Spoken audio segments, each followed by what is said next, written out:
को करो सो प्रेम प्रणाम। अशुभ हरन मंगल करन धन श्री देव चंद्र जी नाम। श्री प्राणनाथ निज मूल पति श्री मिहिराज सुनाम।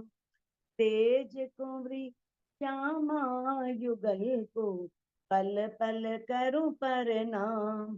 पिया जी को पल पल करूं प्रणाम। प्रणाम जी।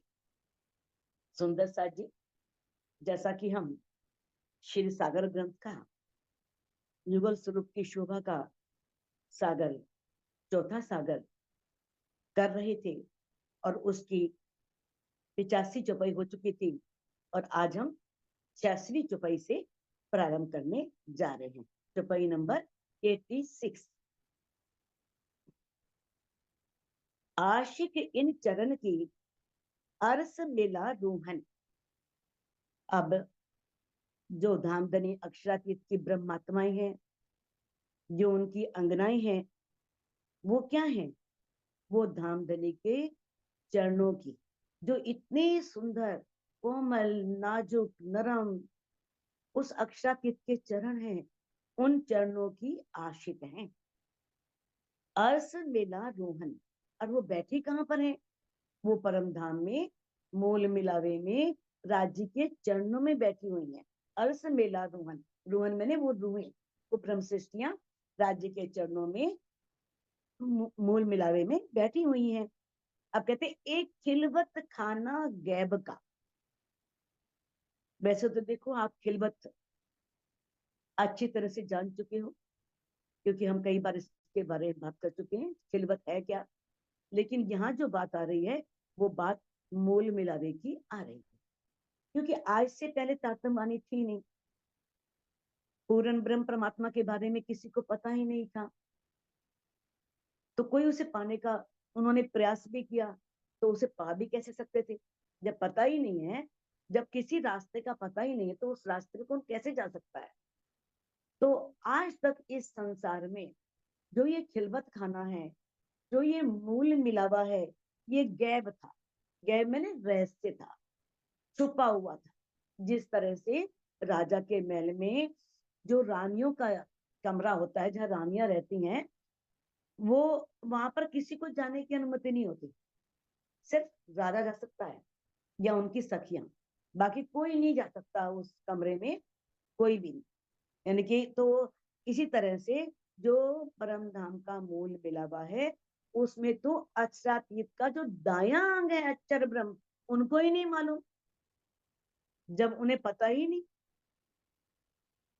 कि पूर्ण ब्रह्म परमात्मा अपनी ब्रह्मात्माओं के साथ लीला क्या करते हैं, परम धाम का कोई लीला का, उनके स्वरूप तक का पता नहीं, उनका दाएं अंग को पता नहीं, तो बाकी किसी को क्या पता होगा? तो आज तक ये मूल मिलावा रहस्य बना हुआ था, गुप्त था। जित जिन इत किया रोशन।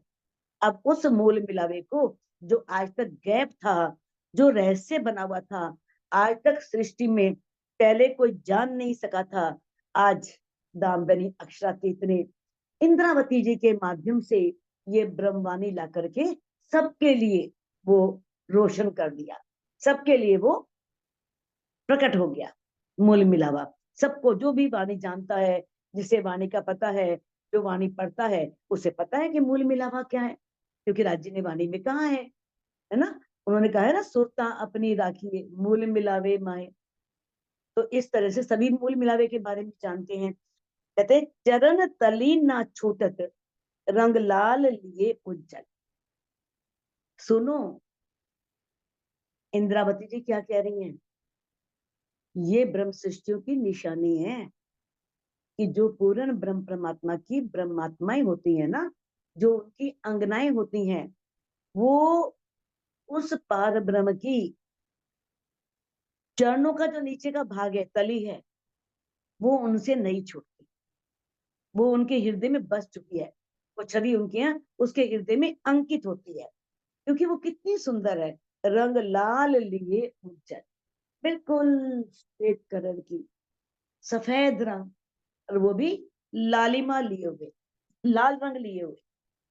अब कहते हैं जो ताए क्यों कहिए आशिक, जो इतते जाए चल, जिससे वो चरण तली की शोभा जिसके दिल में अंकित ना हो, और वो इस चरण तली की शोभा को छोड़ करके इस माया में लगे, इस संसार में लगे, तो उसे आशिक क्यों कहा जाए? वो आशिक ही नहीं है फिर। कहते हैं ताए क्यों कहिए आशिक, तो उसे आशिक क्यों कहा जाए?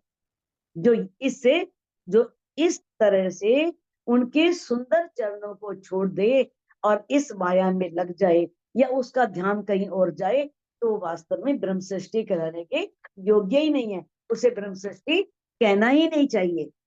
पांव तले पड़ी रहे, या को इति खान पान। देखो, कहते ना पांव तले पड़े रहूं, या नजर खोलो बातन।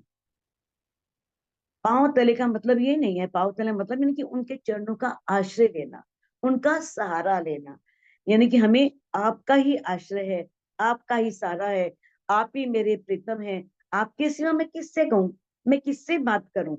कहते जो ब्रह्म सृष्टि होती है, जो पूर्ण ब्रह्म परमात्मा की ब्रह्म अंगना होती है, वो क्या करती है, वो उसकी पहचान यही है, उसी का यही लक्षण है कि वो अपने प्रीतम के हर समय उनके चरणों के सौंदर्य में डूबी रहती है, उसी में खोई रहती है।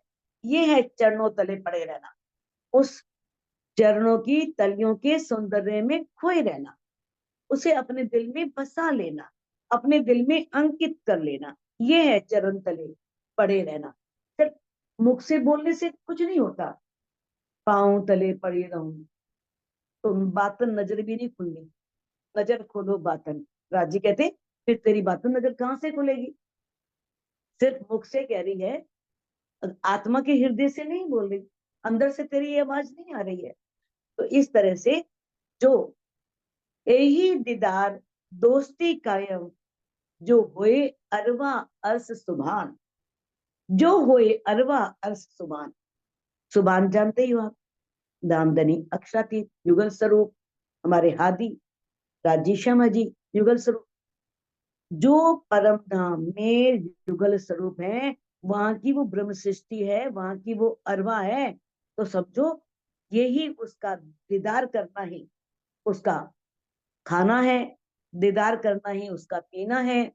और दीदार करना जो है वो, उसे दीदार करने से ही उसे अखंड आनंद मिलता है, दोस्ती कायम, अखंड आनंद के, यानी कि उस पांव के दर्शन करने से ही उन्हें अखंड आनंद की प्राप्ति होती है। और यही उनके अखंड प्रेम का परिचय देता है कि वो किस तरह से दामदने के सौंदर्य में डूबी रहती है।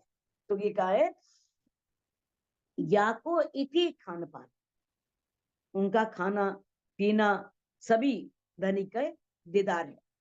और जो उस चरणों के सौंदर्य का दर्शन करके उन्हें जो अखंड आनंद मिलता है उस धनी से, यही उनके अखंड प्रेम का परिचय है। यही दीदार दोस्ती कायम, कायम मैंने अखंड, दोस्ती मैंने ये यहाँ वाली दोस्ती नहीं है, ये वहां वाली दोस्ती है जो निस्बत की है, जो निस्बत के संबंध से है, जो उनकी मित्रता है। तो यहाँ भाव दोस्ती से मतलब है प्रेम से, तो वही उनका प्रेम जो है कायम है, वही अखंड प्रेम है। इति जगार इत जारत, इत बंदगी परहेजी जान। आपने श्री बेतक साइन में पढ़ा ही है, जब 12 मोमिन चाहते हैं तो किस तरह से मौलवी उनसे प्रश्न करते हैं, वे तुम अपने आप को अल्लाह को मानते हो और पूरा दावा करते हो कि हम अल्लाह को मानते हैं, लेकिन आपको तो हमने कभी नमाज पढ़ते देखा ही नहीं, आप नमाज तो पढ़ते ही नहीं हो। तो वो कहते हैं हमारी नमाज तो हर पल चलती है, आप तो सुबह शाम 2 टाइम करते होंगे ना। अगर हम धाम धनी के लिए कोई कार्य कर रहे हैं, क्योंकि वो उन्हीं के काम से निकले हुए हैं, उनका औरंगजेब को सबको परिचय देने के लिए, सबको ये मनवाने के लिए कि वो पूर्ण ब्रह्म परमात्मा ही तुम्हारे अल्लाह ताला है, वही इमाम मेहंदी है, तो ये पहचान देने के लिए निकले हैं। तो वो तो हर समय वही काम कर रहे हैं। तो कहते हैं हमारी तो यही नमाज है। जैसे उसमें होता है ना, कलमा, नमाज, जगात, जियारत, ये 5 उनके इस तरह से नियम होते हैं। तो मोमिनों की तो यही है, बस दर्शन कर लेना धनी का, यही उनकी क्या है, इति जगात। यानी कि जब एक ब्रह्म सृष्टि उनके चरणों का ध्यान करती है, इस संसार के आकर्षण से दूर होकर के, इस संसार से हट करके, और उस प्रीतम के चरणों की शोभा में डूबी रहती है, वही ब्रह्म सृष्टियों के लिए जगात है। जगात मैंने दान देना। जैसे मोमिन मुसलमानों में कहा है ना कि अपनी आय का 40वां भाग हमें धर्म के कार्य में लगाना चाहिए, तो यही उनका जगात है, यही उनका दान देना है। इत जारत, और जिस तरह से जायत क्या होता है, तीर्थ यात्रा करना, तीर्थों पर जाकर के स्नान करना। यात्रा करना, तीर्थों पर जाना, स्नान करने से मतलब नहीं है यात्रा करना। तो उनकी तो तीर्थ यात्रा भी यही है, धनी के चरणों की शोभा में डूबे रहना, हर समय उनका ध्यान करना, उनके चरणों के सौंदर्य का दीदार करना। इत बंदगी, उनकी भक्ति भी यही है। परहेजी जान, और जो कहते हैं ना इंद्रियों का संयम करना, अपनी इंद्रियों को कंट्रोल में करना, वश में करना। तो परहेजी का अर्थ है इंद्रियों का संयम, यही उनका इंद्रियों का संयम है, परहेज। प्रीतम के चरणों का ध्यान, यही उनका सब कुछ है। और आशिक न रखे या बिना, इति होवे कुर्बान। और जो आशिक है ना, जो राज्य के हर समय ध्यान में डूबने वाली हैं, प्रेम में रहने वाली हैं, वो आत्माएं, वो चरणों के अलावा संसार में और कोई भी वस्तु से कभी प्रेम नहीं करती, किसी की इच्छा नहीं करती, उन्हें कुछ नहीं चाहिए। कहते ना, चाह मिटी चिंता गई, मनवा बेपरवाह, जिसको कछु न चाहिए सोई शहंशाह। है ना, जिसे कुछ चाहिए ही नहीं, मिल गया तो खा लिया, नहीं मिला तो नहीं से, तेरी मौज है, जितने दिन भूखा रखना है रख। तो ये होती है, जो अपने परमात्मा पर बिल्कुल कुर्बान हो जाते हैं, तो वो चिंता नहीं करते इस शरीर की कि अगर भोजन नहीं मिला तो कहीं प्राण ना निकल जाए। वो सोचते हैं कि उसकी मर्जी है, जितने दिन दे ना दे, नहीं दे तब भी हम रह लेंगे, लेकिन हमें कुछ होगा नहीं, इतना उन्हें विश्वास होता है। तो कहते हैं और आशिक ना रखे या बिना, इसके बिना आशिक और किसी वस्तु की इच्छा नहीं करता, उसे एक ही इच्छा होती है कि तेरा दीदार करूं, तेरे को देखूं, इति हुए कुर्बान। और वो इसी के लिए हमेशा अपना सर्वस्व निछावर कर देते हैं। है ना, चरणों पे वो है ना भजन है, सर रख दिया है आता नहीं उठाना, कि किस तरह से कहते हैं ना कि हमने तो आपके चरणों पे सिर रख दिया है, अब उठाना नहीं आता, बस सिर रख दिया है, अब जो मर्जी तेरी कर, जैसे मर्जी कर। तो कहते हैं किस तरह से जो जीव सृष्टि होती है ना, वो तो हमेशा कर्म कांड में रखी रहती है, शरीयत में, तरीकत में, कर्म कांड, उपासना। बस सुबह शाम मंदिर जाना है, टन टन घंटी बजानी है, और प्रसाद लेना है, और आ जाना है, कर्म कांड दिखावा, तो उसमें लगे रहते हैं। और जो ईश्वरीय सृष्टि है, वो हमेशा उसमें बंदगी में लगी रहती है, वो बंदगी में, भक्ति में उसका ध्यान लगा रहता है। और जो ब्रह्म सृष्टि है, वो तो हमेशा परम धाम में जो जुगल स्वरूप बैठे हैं, उनके चरणों के, जो उनके सुंदर नूरमयी चरण है, उनकी शोभा में वो ब्रह्म सृष्टि हमेशा ध्यान करती है। यही उसकी हकीकत है, यही उसकी मार्फत है। तो इस उनको ये जो हर समय ध्यान में डूबने वाले हैं, उसी का ध्यान करने वाले हैं, उन्हें शरीयत तरीकत की कोई आवश्यकता नहीं होती, वो हमेशा हकीकत में जीते हैं। और हकीकत में जीते जीते एक दिन मार्फत में, देखो मार्फत की अवस्था बहुत ऊंची अवस्था है, परमहंसों की अवस्था है, हकीकत में आना भी बहुत बड़ी बात है। लेकिन रूह अगर हकीकत पर चलती रहे तो धीरे धीरे वो मार्फत में आ जाती है। खाना दीदार इनका, यासो जीवे लेवे श्वास। कितनी बड़ी बात कही है इंद्रावती जी ने, जो बड़ी असंभव सी प्रतीत होती है। जो हमारे प्राण वल्लभ हैं, हमारे प्राण प्रीतम हैं, अक्षरातीत हैं, धाम धनी है, उनका दीदार करना ही उनका भोजन है। अगर उनका दीदार नहीं हुआ तो समझो आज कुछ नहीं किया। जैसे धनीषे देवचंद जी ने किया, उन्होंने भागवत सुनी, कितनी निष्ठाबद्ध होकर के सुनी कि अगर भागवत नहीं सुनी तो उस दिन भोजन ही नहीं करना। एकादशी द्वादशी का आप जानते ही हो सारा, इस वृतांत को अच्छी तरह से श्री बेतब साहिब के माध्यम से आप जानते हो कि अगर आत्मा को आहार नहीं मिला तो इस शरीर को आहार क्यों देना, और जिस दिन आत्मा को बहुत आहार मिला है उस दिन शरीर को भूखा क्यों रखना, शरीर को भी भोजन कराओ। तो ये भी एक निष्ठा होती है। ये जरूरी नहीं कि हमें साक्षात दीदार हो, सिर्फ ध्यान में हम बैठे और उनसे कुछ बात होती है, हमें उसका जवाब मिलता है या कुछ उनका प्रतिबिंब दिखता है, तो यही उनका सारा दिन आनंद में डूबना है, यही उनका खाना है। और वो ब्रह्म सृष्टियां जो हैं, यासो जीवे लेवे श्वास, वो इसी से जीवित रहती हैं, श्वास भी लेती हैं। ये सब उनका धनिक के दीदार पर निर्भर, उनका जीना और श्वास लेना।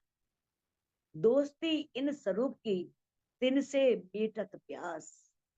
और किस तरह से वो क्या समझती हैं, वो ना इसके अलावा तो शरीर को बेकार समझती हैं, शरीर से मुंह नहीं रखती बिल्कुल भी।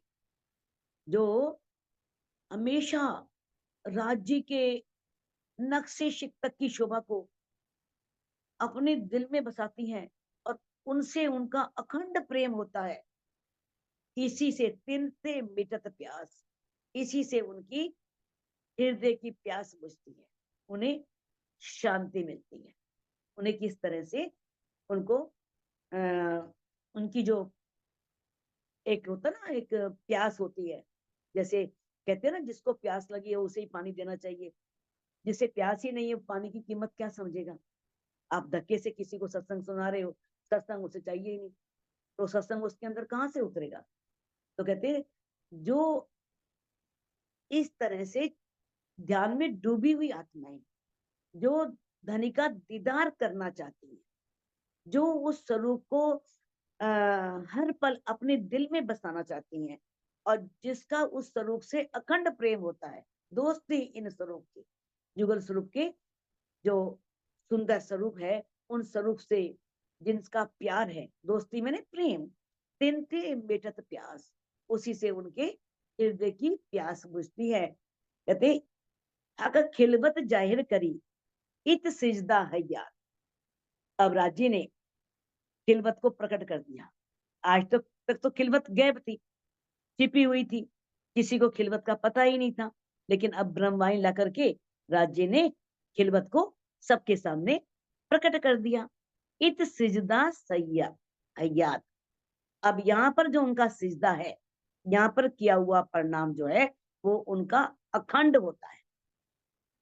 जो युगल स्वरूप बैठे हैं मूल मिलावे में, अब उस शोभा को अगर वो दिल में बसा लेती हैं, तो वही उनका वास्तविक प्रेम है, वही उनकी प्रेम लक्षणा भक्ति है।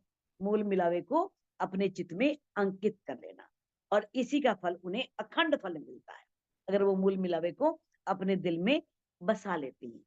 जैसे कुरान में आता है, इति इमाम इमामत। इमाम इमाम मेहंदी प्राणनाथ जी बातें की है, और इमामत होता है नेतृत्व करना या दिशा निर्देश करना। अब प्राणनाथ जी ने दिशा निर्देश किया है, क्या दिशा निर्देश किया है कि मूल मिलावा अपना नजर कीजिए इत, है ना, ये बताया ना हमारा मूल मिलावा अपना है, जहाँ पर युगल स्वरूप बैठे हैं, सखियां बैठी हैं, और वहीं पर हमें अपनी नजर रखनी है। जो मूल तन है अपने, जाको कहिए पर आत्म संग लेके विलसिए संग कसम। ये हमारा दिशा निर्देश ही तो है कि हम राज्य के चरणों में बैठे हैं, हमारी मूल तन वहां बैठे हैं। अब आत्म भाव नहीं लेना, पर आत्म भाव लेना है, और फिर किस तरह से परम धाम के 25 पक्षों में घूमना है। तो ये धनी ने हमें इमामत की है, ये हमें दिशा निर्देश दिया है। जैसे श्री मुखवाणी में कहा भी है, अर्स बका पर सिजदा करावसी इमाम। अर्स बका अखंड परम धाम पर जो इमाम मेहंदी हैं, प्राणनाथ जी हैं, वो सबको सिजदा करवाएंगे। ये बात इधर ही इशारा कर रही है ना। तो उसी तरह से मोहम्मद साहब ने कुरान में, हदीसों में क्या कहा है कि अल्लाह ताला की बंदगी का ही निर्देश दिया है कि अल्लाह ताला की बंदगी करो, वो परम धाम में विराजमान है। तो इस तरह से जो शरीयत की नमाज है, वो भी जिस मस्जिद में पढ़ी जाती है ना, उस मस्जिद की जो बनी हुई है मेहराबें, वो भी रंग महल के मुख्य द्वार की मेहराबों की तरह ही है। बिल्कुल वैसी आकृति है उनकी जैसे रंग महल के मुख्य द्वार है। मस्जिद की जो मुख्य द्वार है, उनकी बनी हुई मेहराबें भी उसी तरह से हैं। तो कुरानों में, हदीसों में भी अर्श पर सिजदा करने का संकेत मोहम्मद साहब ने किया है। इति मोहम्मद सिफात, मोहम्मद साहब ने भी इसी की सिफात की है, इसी के बारे में कहा है, इसी की ओर संकेत किया है कि हमें किस तरह से धामधनी अक्षरातीत पर ही, यानी कि इमाम मेहंदी पर, अल्लाह ताला पर, जो भी कहो, शब्दों का फर्क है, बाकी बात तो सब एक है। समझने को कोई समझे तो बात एक है कि पारब्रह्म तो एक है वो, है ना, लेकिन उसके नाम लोगों ने अलग अलग रख लिए हैं।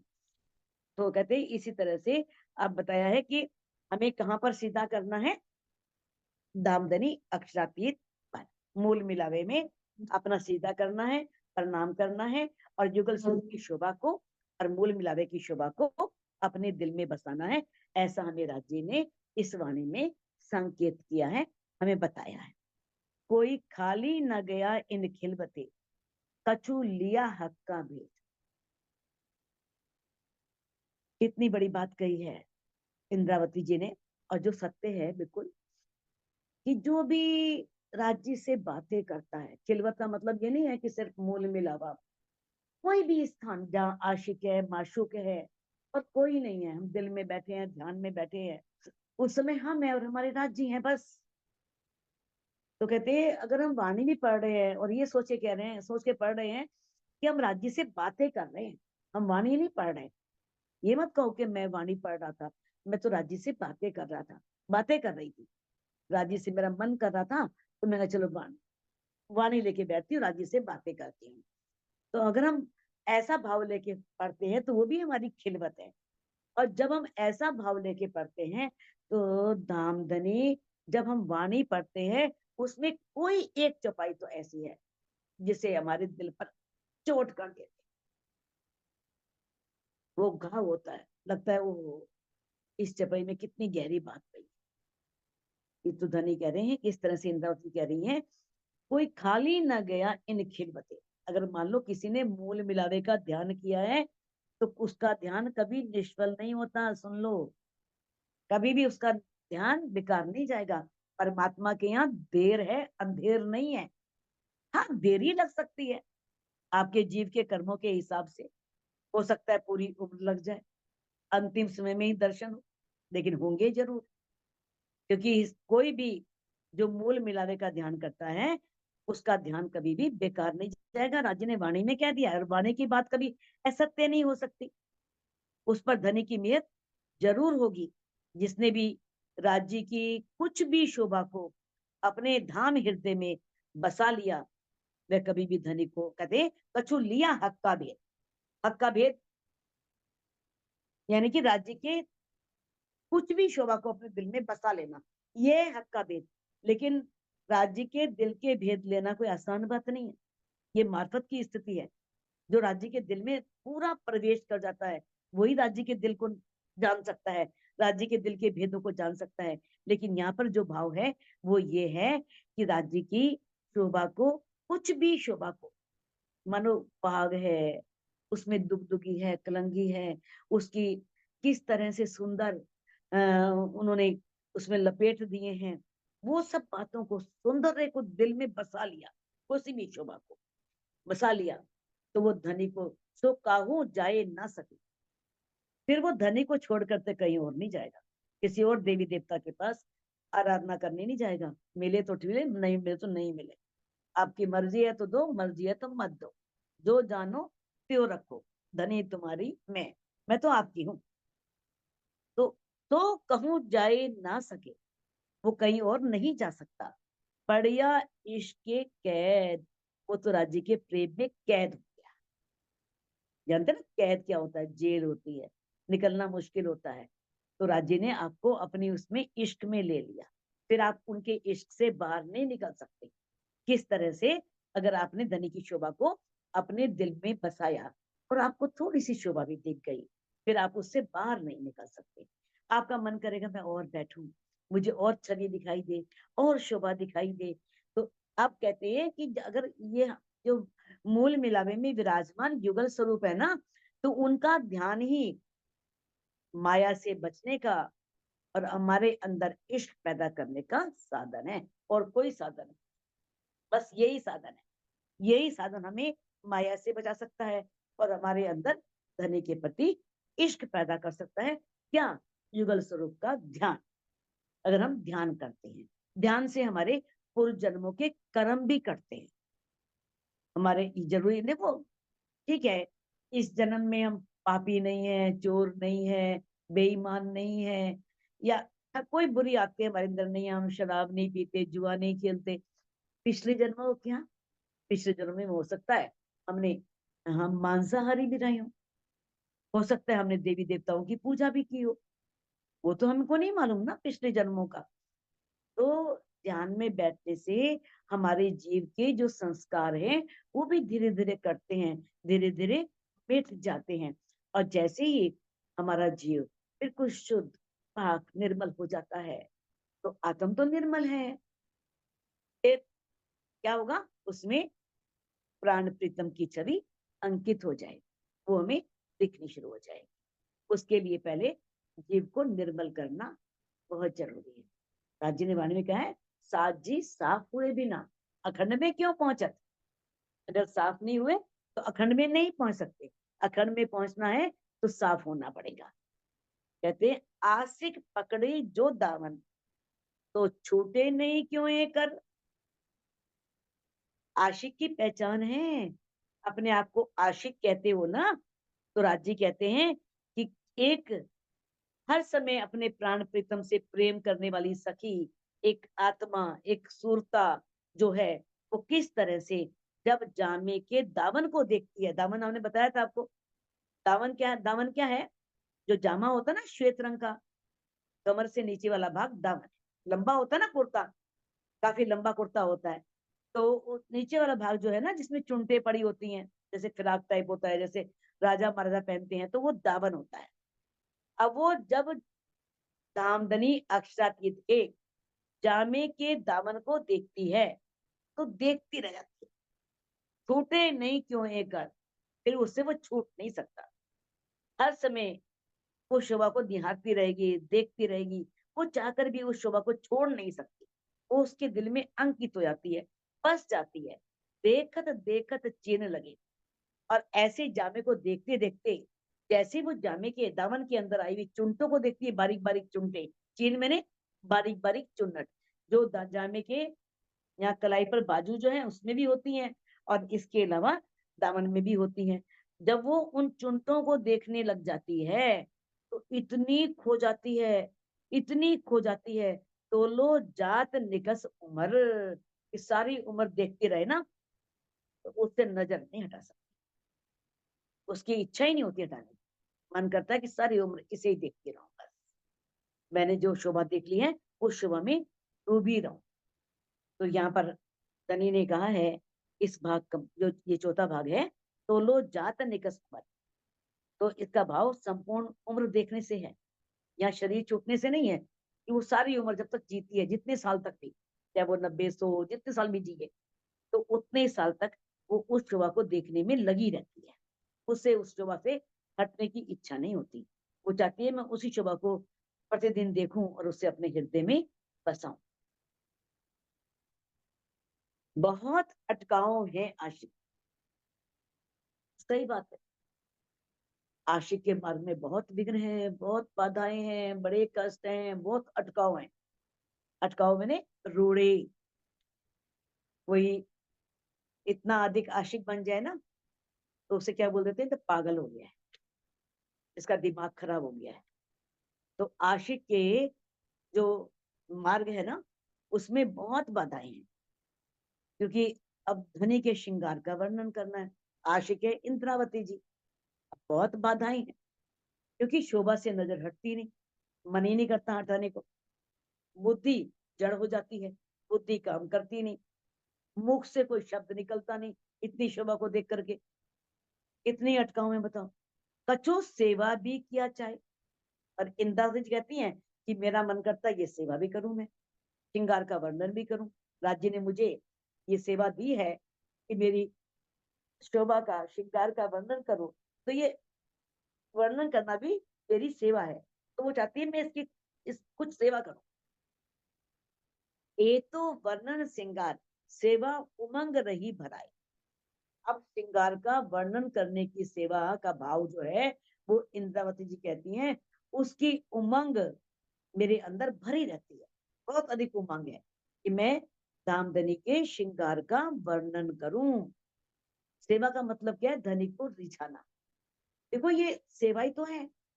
धनी की अंगों का, उनके सौंदर्य का, उनकी शोभा का, उनके वस्त्रों का, आभूषणों का, आंख कान नाक होठ सबकी शोभा का वर्णन करना, ये क्या है? वैसे प्रत्यक्ष नहीं, लेकिन परोक्ष रूप में ये सेवा ही है। और उसको सुन करके आज के दिन जो रूहें उसे पढ़ रही हैं, उनसे उन्हें जो सुख मिल रहा है, उससे जो वो आत्माएं लाभ उठा पा रही हैं, तो ये सुंदर साथ की सेवा भी है। तो ये बहुत बड़ी सेवा है। तो ये उनके मन में भाव आ रहा है कि मैं सेवा करूं।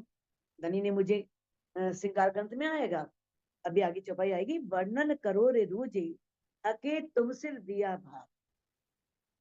कि है रू, अपनी इंद्रावती जी अपनी आत्म से कह रही हैं कि तुझे अब वर्णन करना है।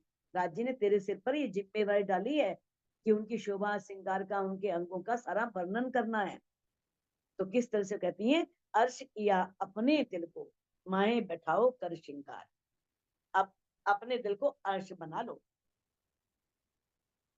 उन्होंने हम सबके दिल को अर्श किया। उन्होंने ये नहीं कहा कि मेरे दिल को अर्श किया है, अपने अपन सबके दिल, सब परमात्माओं के दिल को अर्श किया है।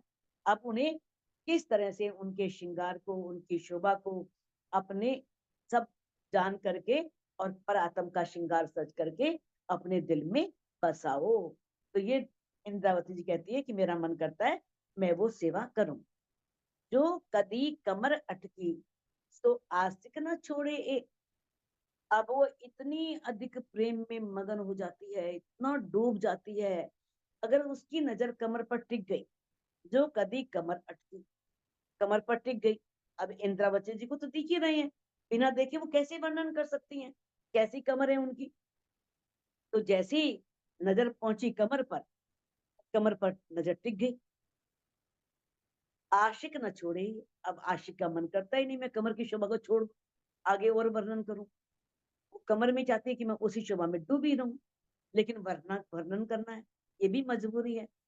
क्योंकि उनको राज्य ने ये उत्तरदायित्व दिया है, पूरी वाणी उनके शरीर से उतरनी। जब तक ये वाणी पूरी नहीं उतरती, वो राज्य की शोभा में डूब नहीं सकते, राज्य के चितवन में लग नहीं सकती। तभी तो उन्होंने जैसे ही वाणी संपूर्ण हुई, उसके पश्चात वो किस तरह से गुम्मट जी में ऊपर एक गुमटी में जाकर के उन्होंने 7 साल निरंतर ध्यान किया और सभी सुंदर साथ को ध्यान का मार्ग दिखाया कि राज्य ध्यान से मिल सकते हैं। और किस तरह से अंतिम उसमें ध्यान के प्रकरण भी उतरे हैं। किस प्रकार से आपने सारे वो जानते हैं किस तरह से सारे जो ध्यान के ग्रंथ है उस समय उतरे हैं। चलो चलो रे साथ आपन जाइए धाम, वो मेरी वासना तुम चलो अगम के पार। ये सारे ग्रंथन उतरे और हमें किस तरह से धनी ने ध्यान का मार्ग पर चलने के लिए बताया। ए नाक पटका छोड़ के जाए ना सके उरले। अब जो लाख है, लाख कहते हैं, एक तो आपने लाख देखी थी जो होठ और ठुड्डी के बीच वाली रेखा है ना। एक बताया था चरण तली की जो गहराई है, लाख तली लाल एड़िया, या मैं गाऊं कैसे, कि उसकी शोभा को मैं कैसे गाऊं, कैसी सुंदर वो तलियां हैं, कैसी वो लाख है, कैसी वो गहराई है लालिमा लिए वे। और किस प्रकार से अब 1 लाख कमर की है, जो गहराई है उसके अंदर 1 लाख, तो 1 लाख कमर की गहराई वाले हिस्सा और पटके को छोड़ करके, क्योंकि कमर पतली है, कमर जो है वो पतली कमर है, तो उस लाख को देख करके, और उस पर पटका बंधा हुआ है, नीनो ला पीलो लाई को पटका, हरे रंग का, तोतिया रंग का। अब मन करता है कि उस पटके की शोभा में डूबे रहो। वो पटका इतना सुंदर है, उसमें किनारे पर कैसे अनेक तरह के नग जड़े हुए हैं, शोभा है कितनी। और इंद्रावती जी कहती हैं कि वहां से दृष्टि हटती नहीं, तो कहते हैं उसकी जो वर्णन कर रही है इंद्रावती जी, उनकी दृष्टि छाती तक नहीं पहुंच पाती, कमर से हटाने को मन ही नहीं करता, मन करता है कमर को ही देखते रहो और उस पटके को देखते रहो। लेकिन वर्णन करना है भाई, वक्षस्थल का भी करना है, सारा वर्णन करना है पूरा, सब राज्य के अंगों का, क्योंकि उन्होंने ऐसा सेवा, उनके मन में सेवा करने की भावना है, और राज्य ने उनको ये उत्तरदायित्व दिया है, दोनों पूरा करने हैं। जो दिल हक का देखिए तो पूरा इश्क का पुंज, अगर हम राज्य के दिल को देखते हैं तो वो क्या है, वो इश्क का सागर है, उसमें भरपूर इश्क है, गजान गंज इश्क भरा हुआ है, भंडार है इश्क का। क्यों छोड़े आशिक इनको, हक दिल इश्क गंज। अब आशिक इसको छोड़ कैसे सकते हैं, आशिक रूह आत्मा उससे कैसे अलग हो सकती है, क्योंकि दिल में इश्क ही इश्क भरा हुआ है, तो इतना इश्क है कि रूह का उससे निकलने को मन ही नहीं करता। मोमिन दिल अर्स कैया, सो अरस हक का घर। अब हक का घर कौन सा है, परम धाम। जो अक्षरातीत है वो कहाँ रहते हैं, परम धाम में। और यहाँ पर उन्होंने कौन सा घर बनाया, मोमिनों के दिल को अर्श कह दिया ना। जब मेराज जी, जिसके अंदर, जिनके अंदर इंद्रावती जी की आत्म है, जिन्हें मामती की शोभा मिली है, जब अंतिम समय में वो, उनका मन करता है कि मैं ध्यान में डूबूं, ध्यान से उठने को मन ही नहीं करता, और वो निरंतर साधना में रहना चाहते हैं, तो उस समय राज्य ने कहा, तो फिर उस समय राज्य ने क्या किया, उन्होंने हुक्म को अपने हाथ में ले लिया, और किस तरह से मोमिनों के दिल को अर्श बना करके बैठ गए। तो कहते हैं, क्योंकि छठे दिन की लीला में मोमिनों के दिल को राज्य ने अर्श बनाया है, परम धाम बनाया है, कहते, और पूर्ण ब्रह्म परमात्मा का घर परम धाम है, और वो बैठे हैं मोमिनों के दिल में, तो मोमिनों का दिल तो अर्श हो गया, परम धाम हो गया। इश्क प्याले हक फूल के, देत भर भर अपनी नजर। अब राजी जो है हक, इश्क प्याले, इश्क के प्याले, फूल के मैंने बहुत प्रसन्नता पूर्वक, बहुत आनंद पूर्वक अपनी नजरों से रूहों को पिलाते हैं। अब उनकी नजरें, उनका दिल जो है वो तो सुराई है, और रूहों का दिल क्या है, प्याला।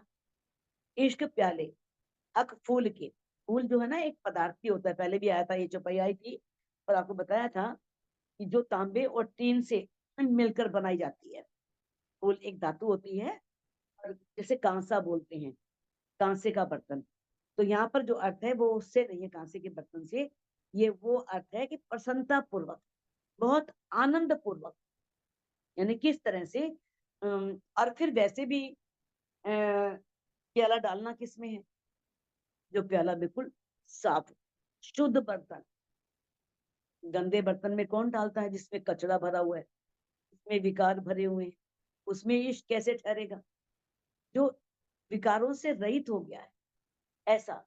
तो कहते हैं ऐसे विशुद्ध हृदय राजी प्रसन्नता पूर्वक, बड़े रीझ करके, बड़े प्रेम से, अपनी नजरों से भर भर के उन्हें पिलाते हैं, देत भर भर अपनी नजर।